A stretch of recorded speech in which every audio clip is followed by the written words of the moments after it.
good sales agent. So with anything in this business, it's all about who you know. It's all about referrals.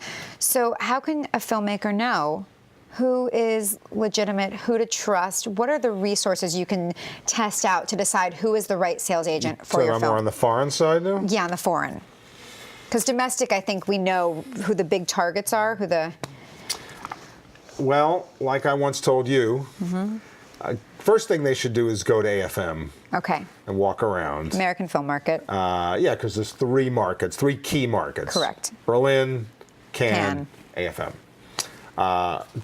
So the way to stick your toe in the water, go to AFM, buy a day pass, walk around. See who has films that you like or films in your genre, that sort of thing. Like basically... Right. Who has traffic in their suite, who doesn't, what they're selling, what they're not, and get a feel for it. That's great. So that's one thing. Okay. And then, of course, there's, research. Today we have infinite... as I heard recently that everybody has a little machine in their pocket that can look up anything in like 2 seconds. That's right. That ever happened in the world. The history. So use the internet. That's another thing. And then word of mouth. Ask around. Did people have a good experience with this company? Did they have a bad experience? And do your homework that way. It's great advice. Yeah. So Gary, how do you feel about filmmakers asking for references? It's very reasonable. Okay. For instance, a film that we may point you to a film that we had a very positive experience with, that we did box office, that the producers were happy. I think you'll know if you're doing your homework properly, but it's certainly not outside the realm of acceptability to say, hey, could you put me in touch with somebody you've done business with? Sure. I'd like to hear about their experience. I have no problem with that. Okay, that's great. No, it's good to know. But I love the AFM advice, because it really is, you're right, you can walk in and get a feel. Well, it's cheaper than going to Berlin or Cannes. That's right, unless you're in Europe watching this. The market fluctuates, correct, between keeping all of your rights together and all of your rights separate. So when we mentioned marketing fees and earlier in the conversation, a lot of times what some sales agents will do is cross-collateralize. Is that correct? Correct. There's two kinds of cross-collateralization. There's cross-collateralization, all rights in a given movie. Right. Which is quite standard. Correct. And it's very unusual to uncross. Right. It happens, but it's unlikely. You have to, particularly if there's an advance involved. They want to backstop their risk. It's fair. It's not unreasonable. Remember, they're putting up a large amount of money if it's a theatrical for P&A. With no guarantee of returning that money. You don't get that out of theatrical 9 out of 10 times. Right. You have to have the DVD, VOD, SVOD, or television to get it back. Right. So the rights have to be crossed against each other. Ancillary markets. Yes. So, but do you see that a lot of distributors or a lot of sales agents are now trying to package domestic and foreign, or do you recommend that with the cross-collateralization? I've always kind of been a proponent. I mean, if you get blown away with a wonderful advance, take it. By take it, you mean give the world. Give the world.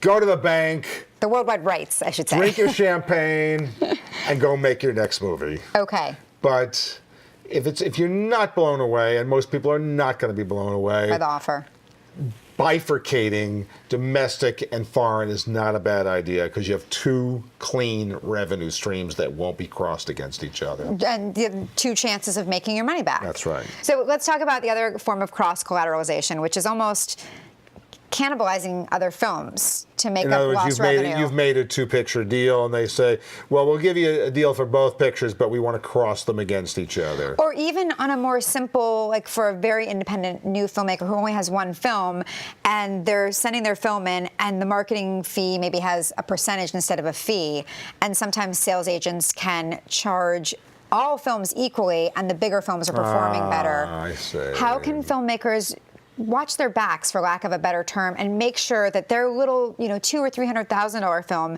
isn't paying the same level of expenses and fees and marketing fees, market attendance fees, as a $5 million film with a huge actor in it? Can you ever really know? prorate. Excellent. I would say ask for some proration in if you're giving that marketing fee. Yeah. If they take 3 films to a festival, one's a $10 million film, Right. one's a $1 million film, one's a $250,000 film. It's rarely going to be like that, but just for Right. example purposes, and they're going to charge each film $100,000. Well, that's not right. No, right. If the total they're charging $300, then it should be weighted. Right. And how can you make sure that happens? Are there safeguards you can put into? You have to have a good lawyer, because that Okay. stuff is not usually. Sometimes yes, sometimes that's in the deal with the sales agent, the primary sales agent. Yeah. But sometimes it's not. Okay. And that it falls to the lawyer to do the secondary points Right. and the contract and legal issues, if you will. So that's a call David Albert Pierce question. Yeah. Okay, got it. So those are just little things to look out for. How does a filmmaker make their own product or their brand so appealing that a distributor or a foreign sales agent wants to finance their next project? You make one good film, Okay. you're on the map. Right.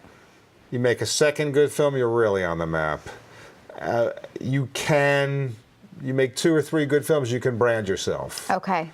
And I think that's a very good thing to do, because people will want to be in business with you. Wow. And so a first-time filmmaker can't really expect to do that on their first film. Very hard. So you really have to show consistency I think so. in the second or third. Unless that one film is so fantastic. Right. You know. I mentioned in a previous video the Jason Blum model, where you do one thing and you do it better than anyone else, and you're known for that, and then people will start coming to you to help support your projects and That's finance, right? Absolutely. Can an independent filmmaker leverage a sales agent or distributor relationship to help promote them and their career and their brand, or is that more falling to the marketing team? Yes, I think that if you have made a couple of good films, 2 or 3 good films, that's part of the sales agent's pitch. Right.